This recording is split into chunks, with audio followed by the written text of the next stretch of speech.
বাংলাদেশের একজন নামধারী হিন্দু, তার নাম হচ্ছে গোবিন্দ প্রামাণিক। তো তিনি শুধু বাংলাদেশের একজন নামধারী হিন্দুই নন, তিনি হিন্দু মহাজোটের মহাসচিব। তো তিনি আজ পর্যন্ত বাংলাদেশ হিন্দুদের জন্য, বাংলাদেশের যে হিন্দুরা আছে তাদের জন্য কি কাজ করেছেন বা তাদের কি উপকারে এসেছে সেইটা আমি এখনো অবধি জানি না।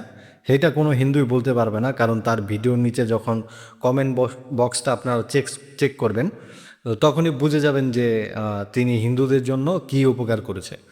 তো তিনি রিসেন্ট একটি ভিডিও বানিয়েছেন, তো সেটা হচ্ছে ভারত সরকার যে রিসেন্ট একটা আইন করেছে, যেটা আইনে সংশোধন করেছে, সিএ 2019-এর সংশোধন।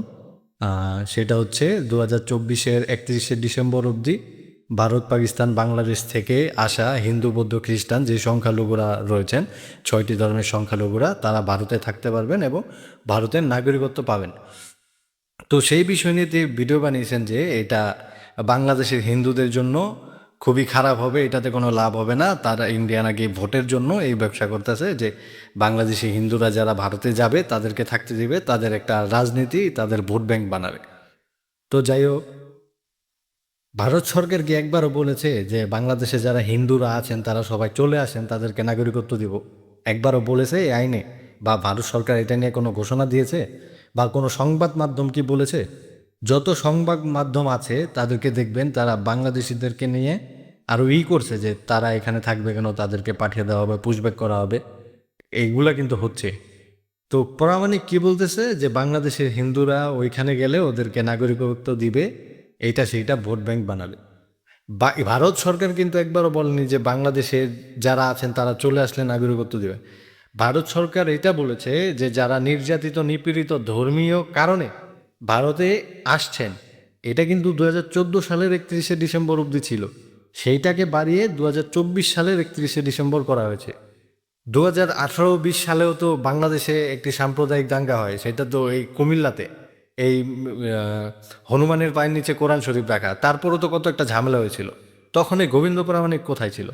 আর ভারত সরকার যারা ইন্ডিয়াতে এখন আছে তাদেরকে নাগরিকত্ব দেওয়ার করেছে, যে যারা এখনো কিন্তু বহু অবৈধভাবে বাংলাদেশি হিন্দুরা ভারতের মধ্যে থাকছে, তাদের একটা বৈধতা দেওয়ার জন্য ভারত সরকার কাজ করছে। আর এই গোবিন্দ প্রামাণিক ও ভুল বোঝাচ্ছে যে এটা নিয়ে ভারতের রাজনীতি, ভারতকে ওদেরকে কৃতদাস বানায় রাখবে। আজ পর্যন্ত 1971 সাল বা তার আগে থেকে বা বাংলাদেশ থেকে ভারতে কত হিন্দু এসেছে, তারা কি এখনো কৃতদাস এখানে? তারা কত ভালো অবস্থায় আছে? তারা কি কোনো খারাপ অবস্থায় আছে এখানে? 1971 নয়, তারপরেও যারা এখানে আসছে, আর বাংলাদেশের তখনকার হিন্দুর পার্সেন্টেজ কত ছিল? বাংলাদেশে 1971-এর আগে হিন্দুর পার্সেন্টেজ কত ছিল আর এখন কত আছে, সেটা কি ওর চোখে পড়ে না? আর সবচেয়ে বড় কথা হচ্ছে, বাংলাদেশের যে একজন প্রভু, চিন্ময় প্রভু, তিনি যে জেলে আছেন সেইটা নিয়ে গোবিন্দ প্রামাণিক কখনো কি মুখ খুলেছেন? ও কি একটা কথা বলেছেন ওইটা নিয়ে? আর যখন বাংলাদেশ আওয়ামী লীগ সরকার এই দেশে চলে আসলো, ও মানে ভারতে পালায় আসলো বা চলে আসলো, আওয়ামী লীগ সরকারের পতন হলো, তারপরে গোবিন্দ প্রামাণিক অনেক ভিডিও বানিয়েছেন যে এ ফেসিস্ট ছিল, এ হিন্দুদের জন্য কিছু করেনি। আমি ওইসব রাজনৈতিক আলাপে যাব না। গোবিন্দ প্রামাণিক হিন্দুদের জন্য কি করেছে একটা প্রমাণকে আপনারা দিতে পারবেন যে ও হিন্দুদের জন্য কিছু করেছে? ও হচ্ছে জামায়াতের দালাল। বাংলাদেশের যে জামায়াত শিবির আছে সেইটার দালাল গোবিন্দ প্রামাণিক। ওকে দেখবেন ও জামায়াত শিবিরে এসে একটা ফটো তো ভাইরাল হয়েছিল, জামায়াত শিবিরে সে গিয়ে ওইখানে থাকবে। বাংলাদেশ হিন্দুদের জন্য কি করবে? বাংলাদেশ হিন্দুদের জন্য কিছু করতে পারছে কখনো? ভারত সরকার যে এই ছাড়টা দিয়েছে, এটার জন্য তো সবাইকে, ভারত সরকারকে বাহবা দেওয়া উচিত। কারণ ভারত সরকার যারা এই পর্যন্ত এখানে চলে আসছে, যারা অবৈধভাবে থাকছে, অবৈধভাবে অনেক ধরনের কার্ড, টাকা দিয়ে এটা সেটা দিয়ে কার্ড বানিয়েছেন, তারা ভয়ে আছেন, তারা কখনো বাইরে যেতে পারেন না, তারা একটি জায়গায় ঘুরতে যেতে ইচ্ছে করলে যেতে পারেন না, তাদের মনে একটা ভয় থাকে। যদিও তাদের সব রকম ডকুমেন্টস আছে, তারপরেও তাদের মনে একটা ভয় থাকে। কিন্তু সেই ভয়টা কাটিয়ে নেওয়ার জন্য, যাতে বৈধভাবে বাংলাদেশিরা বা পাকিস্তানের বা আফগানিস্তানের হিন্দুরা এখানে থাকতে পারেন, সেইটা একটা বৈধতা দেওয়ার চেষ্টা করতেছে।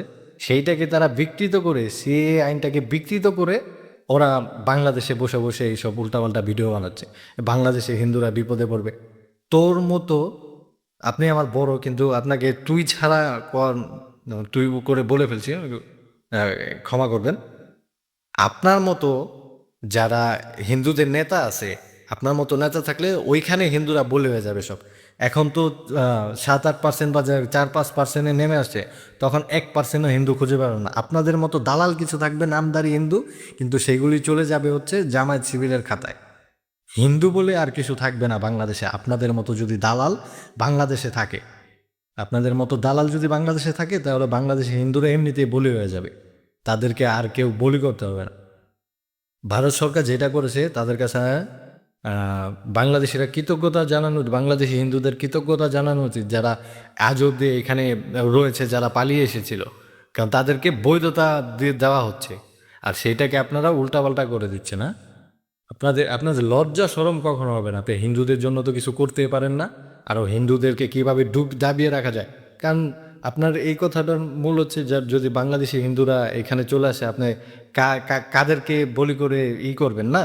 কারণ বাংলাদেশি হিন্দুরা যদি ভারতে চলে আসে, আপনার তো বলি দেওয়ার মতো আর কেউ থাকবে না। কারণ ওই দেশে যারা আছে মুসলিমদের তো বলি দিতে পারবেন না, তাহলে উল্টো আপনাকে বলি দিয়ে দিবে। আপনি যেন এই হিন্দুদের মাথায় কাঁঠাল ভেঙে খেতে পারেন, এই জন্য ইন্ডিয়ার বিরুদ্ধে কথা বলছেন। বহুত গাধা আপনারা, অনেক বড় গাধা আপনারা। আর কি বলবো আপনাদের, আপনাদের লজ্জা শরম কোনোদিনও হবে না।